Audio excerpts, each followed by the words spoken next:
आदाब, नमस्कार। मैं दानिश नदीम और आप देख रहे हैं द देश बोर्ड। आज हम विश्लेषण करेंगे समाजवादी पार्टी के राष्ट्रीय अध्यक्ष, पूर्व सीएम और सांसद अखिलेश यादव जी की उस लंबी और विस्तृत प्रेस कॉन्फ्रेंस का जो उन्होंने जयपुर में विजन इंडिया के हार्मोनियस हेरिटेज समिट के बाद की। कुछ मिनटों के विशेष बुलेटिन में हम उनकी हर उस बात की गहराई में जाएंगे जिसमें उन्होंने विरासत से लेकर सियासत तक के कड़े संदेश दिए हैं। अखिलेश यादव ने अपनी बात की शुरुआत प्रेस के साथियों को धन्यवाद देते हुए की और बताया कि जयपुर में आयोजित इस समिट का मुख्य उद्देश्य देश की मिलीजुली संस्कृति और भाईचारे को सहेजना है। उन्होंने बहुत ही दार्शनिक अंदाज में कहा कि हमारे देश की परंपरा एक दूसरे के प्रति सम्मान और लगाव की रही है। उन्होंने हार्मोनियस हेरिटेज का जिक्र करते हुए कहा कि जब हम इतिहास की ओर देखते हैं तो हमें वहां से अच्छे सबक लेने चाहिए। सामंजस्य यानी हार्मनी ही वो चाबी है जिससे अमन चैन आता है और जहां शांति होती है वहीं तरक्की और खुशहाली मुमकिन है। उन्होंने इंद्रधनुष का उदाहरण देते हुए समझाया कि जैसे अलग अलग रंगों के मेल से एक सुंदर इंद्रधनुष बनता है, वैसे ही समाज के अलग अलग वर्गों के सामंजस्य से एक मजबूत देश बनता है। जयपुर शहर की तारीफ करते हुए अखिलेश जी ने कहा कि यहाँ की साझा विरासत अद्वितीय है। उन्होंने विशेष रूप से यहाँ के पिंक यानी गुलाबी रंग पर गहरी बात की। उन्होंने कहा कि गुलाबी रंग वास्तव में हार्मनी का प्रतिनिधित्व करता है।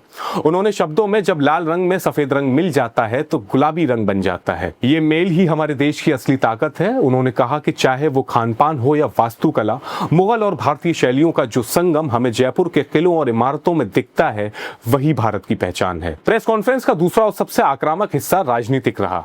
अखिलेश यादव ने सीधे तौर पर भारतीय जनता पार्टी को निशाने पर लिया। उन्होंने एक बड़ा बयान देते हुए कहा कि इस बार चुनाव में मुकाबला भाजपा बनाम विपक्ष नहीं बल्कि भाजपा बनाम समुदाय है।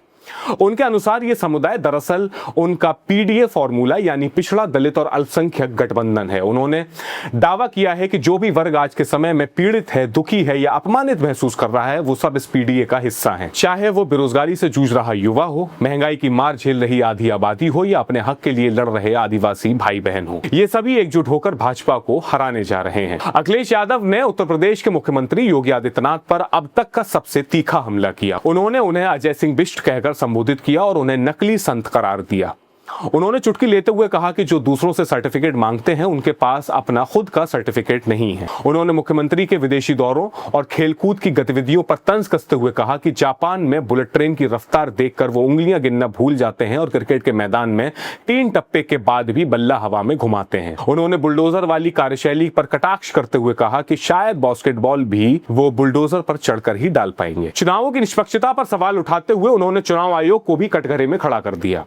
उन्होंने आरोप लगाया कि उत्तर प्रदेश में मतदाता सूचियों के साथ बड़े पैमाने पर हेराफेरी की गई है। उन्होंने फॉर्म 7 का जिक्र करते हुए कहा कि समाजवादी पार्टी के समर्थकों के नाम काटने के लिए फर्जी दस्तखत का सहारा लिया गया। उन्होंने एक विशिष्ट मामला साझा किया जहां डीएम ये जांचने में लगे थे कि सपा को यह खुफिया जानकारी मिल कहां से रही है, बजाय इसके कि वो दोषियों पर कार्रवाई करें। उन्होंने स्पष्ट कहा कि चुनाव आयोग निष्पक्ष नहीं है और भाजपा के इशारे पर काम कर रहा है। गठबंधन की राजनीति पर बोलते हुए उन्होंने नीतीश कुमार के संदर्भ में भाजपा की साजिशों का खुलासा किया।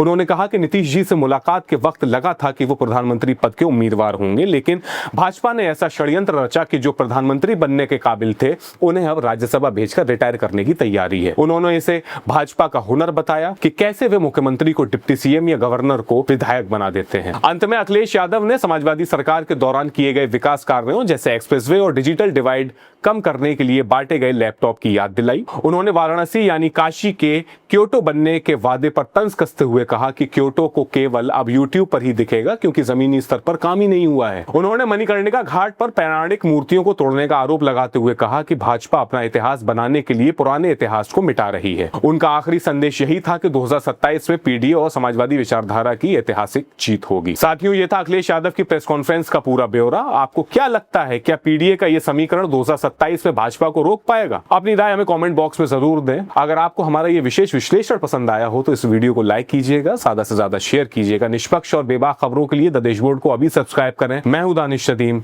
आपका वीडियो देखने के लिए बहुत शुक्रिया। जय हिंद।